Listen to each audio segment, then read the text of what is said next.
दोस्तों, मेरे प्यारे इष्ट मित्रों, आप सभी को नमस्कार, राम राम।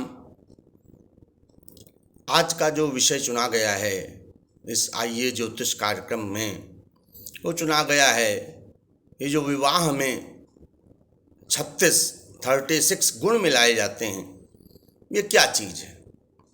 आखिर ये 36 क्यों है, क्या है? और विवाह के दाम्पत्य जीवन के किस पहलू के लिए ये 36 गुण मिलाए जाते हैं? दोस्तों, तो पहले तो मैं आपको बता दूं और सिखा दूं कि ये 36 है क्या। दोस्तों, इसका नाम होता है अष्टकूट मेलापन। अष्टकूट का मतलब है 8 कूट। तो ये 8 कूट जो हैं उनका नाम होता है और ये 8 होते हैं, और जिस प्रकार से इनकी क्रम संख्या होती है, सीरियल नंबर, उतने ही नंबर इनको दिए जाते हैं। तो दोस्तों, 8 कूट मैंने कहे तो एक पे एक कूट हुआ, दूसरे पे दूसरा कूट, तीसरे पे तीसरा कूट, 4, 5, 6, 7, 8 और 8वां कूट जो है, मैं ऐसे ही नाम लिए ले रहा हूँ, सबके नाम होते हैं। 8वां कूट जो है वो नाड़ी का होता है। तो नाड़ी को दोस्तों कितने नंबर दिए जाने चाहिए? 8 नंबर। मतलब ये यदि नाड़ी संबंधित प्रक्रिया, नाड़ी दोष नहीं हुआ तो 8 नंबर मिल जाएंगे। इस प्रकार से कुल मिलाकर 36 गुण होते हैं, 36 गुण।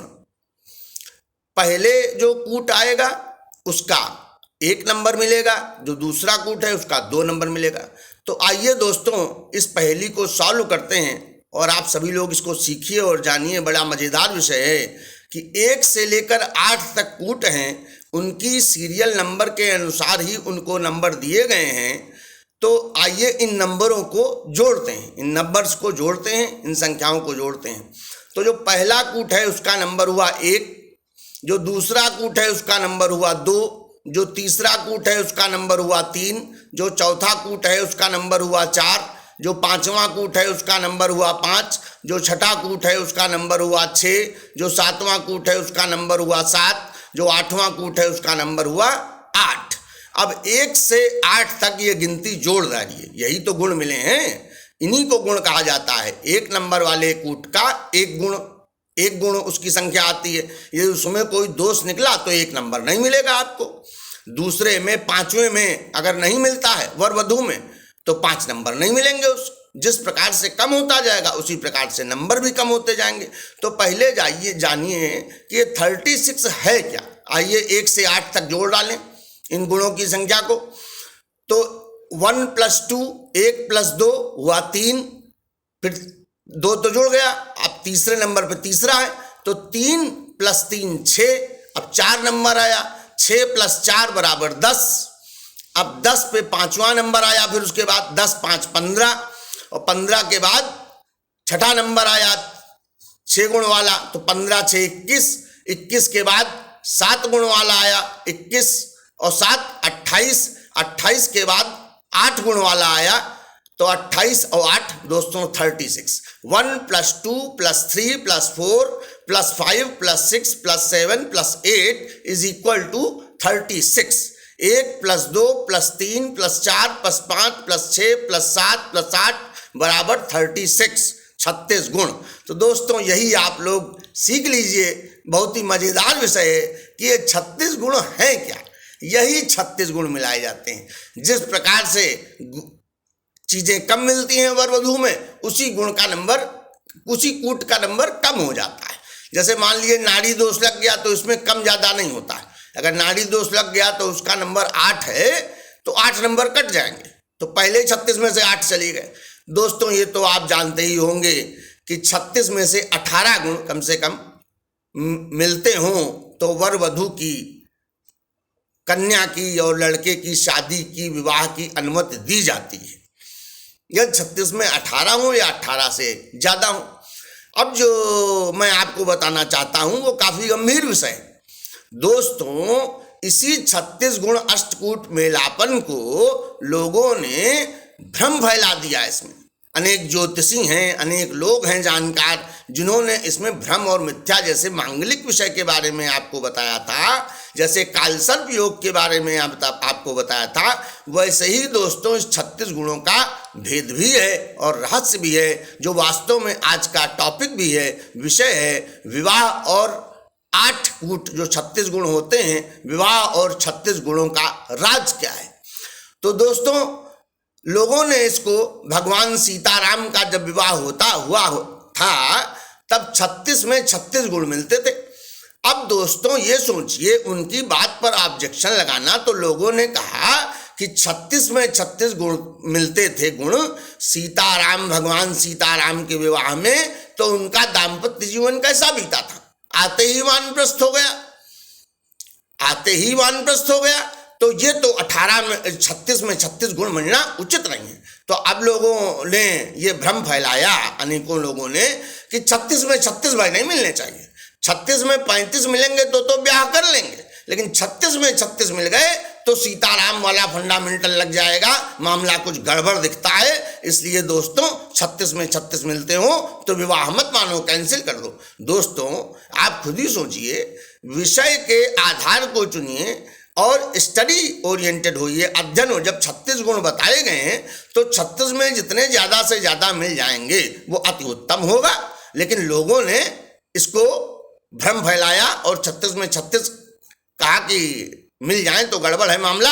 36 में 35 तक चलेगा और 18 से तो शुरुआत होती ही है। तो दोस्तों मैं बताना चाहूँगा, ये कुंडली के अनुसार होता है। जिसका दाम्पत्य जीवन बुरा लिखा है उसका दाम्पत्य जीवन बुरा ही बीतता है।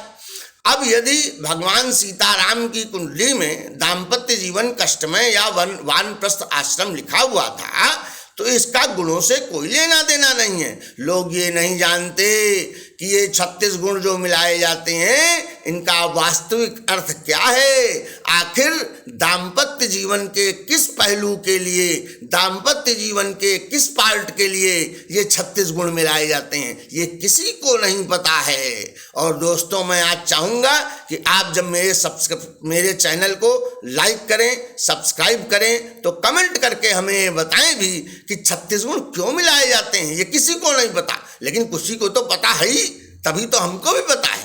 तो विद्वान लोग आप में से जो हैं, जानकारी रखते हैं या अनेक ज्योतिषगण हैं, ये बताएं कमेंट करके कि 36 में 36 गुण मिलाने का अर्थ क्या है, दाम्पत्य जीवन का क्या पहलू है। और दोस्तों ऋषियों के ऊपर ऑब्जेक्शन लगा दिया कि जिन ऋषि ने ये मिलाई थी कुंडली वो गलत मिलाई थी। दोस्तों वो ऋषि जो होते थे वो तो कालज्ञ होते थे, वो ये भी जानते थे कि अब रावण आएगा तो मारा जाएगा, आगे वानप्रस्थ आश्रम होगा, आगे युद्ध होगा, वो भी जानते थे। लेकिन विवाह जिसका ऐसा लिखा बजा था तो वो भोगा, न कि 36 गुणों के कारण भोगा। 36 गुण दोस्तों मैं बता रहा हूं, जिस चीज के लिए मिलाए जाते हैं वो चीज पूरी सीताराम भगवान में मौजूद थी। जो 36 गुण मिलाए गए वो चीज पूरी थी। आप लोग पहलू नहीं जानते कि किस पहलू के लिए 36 गुण मिलाए जाते हैं, इसलिए ये मिथ्या भ्रम फैला रखा है। 36 में 36 गुण मिलना अति उत्तम है, लेकिन वो बात जानिए कि ये 36 में 36 गुण मिलने का वास्तविक दाम्पत्य जीवन में अर्थ क्या है। और वो चीज जब अर्थ जान जाएंगे तो मान जाएंगे कि हाँ सीताराम की जोड़ी में जो 36 में 36 गुण मिलाए गए वो बिल्कुल सही थे, और वो चीज बिल्कुल प्रेजेंट थी, उपस्थित थी उनके दाम्पत्य जीवन में। अब दाम्पत्य जीवन किसी का कष्टमय है, किसी का रोज लड़ाई करने वाला है, तो वैसे ही बीतेगा। उपाय कर लेंगे तो कम बीतेगा, तो वैसा ही बीतेगा जिसका जैसा दाम्पत्य जीवन है। 36 गुणों का भेद जानिए। ये राज दोस्तों में आज ये टॉपिक था, विषय था, और ये राज मैं आपके सामने छोड़ के जा रहा हूँ। ये कमेंट करके हमें बताइए, फिर अगले वीडियो में मैं आपको बताऊंगा। ये कमेंट करके हमें बताइए कि 36 में 36 गुण क्यों मिलाए जाते हैं, इनका भेद क्या है, इनका राज क्या है। आखिर दाम्पत्य जीवन के किस पहलू के विषय में ये 36 गुण है, 36 गुण मिलाए जाते हैं। और जब आप जान जाएंगे तो मान जाएंगे कि वो 36 में 36 गुण मिलना अति उत्तम होता है, और दाम्पत्य जीवन में वो बात लग जाती है। और वो भगवान सीताराम में पूरी मौजूद थी उनके दाम्पत्य जीवन भर। लोग ये नहीं जानते कि 36 में 36 गुण अनुमति तो दे देते हैं ब्याह की, लेकिन ये नहीं जानते कि इनका क्या मतलब है 36 में 36 गुणों का? तो दोस्तों आप लोगों ने ये बात बहुत सुन रखी होगी कि 36 में 18 मिलते हो तो विवाह की अनुमति दी जाती है। अब आप लोग ये हमें बताइएगा कमेंट करके, फिर मैं अगले वीडियो में आपका इसका जवाब भी देता हूँ। तो दोस्तों तब तक के लिए राम राम, आपसे अनुमति चाहता हूँ। और हमारे चैनल को सब्सक्राइब करिए, लाइक करिए। यदि मेरी बातें आपको पसंद आ रही हैं तो सीखिए भी, आइए ज्योतिष सीखे कार्यक्रम में लाइक कीजिए, सब्सक्राइब कीजिए, शेयर कीजिए, कमेंट कीजिए। और इसी के साथ मैं अनुमति चाहता हूँ दोस्तों। नमस्कार।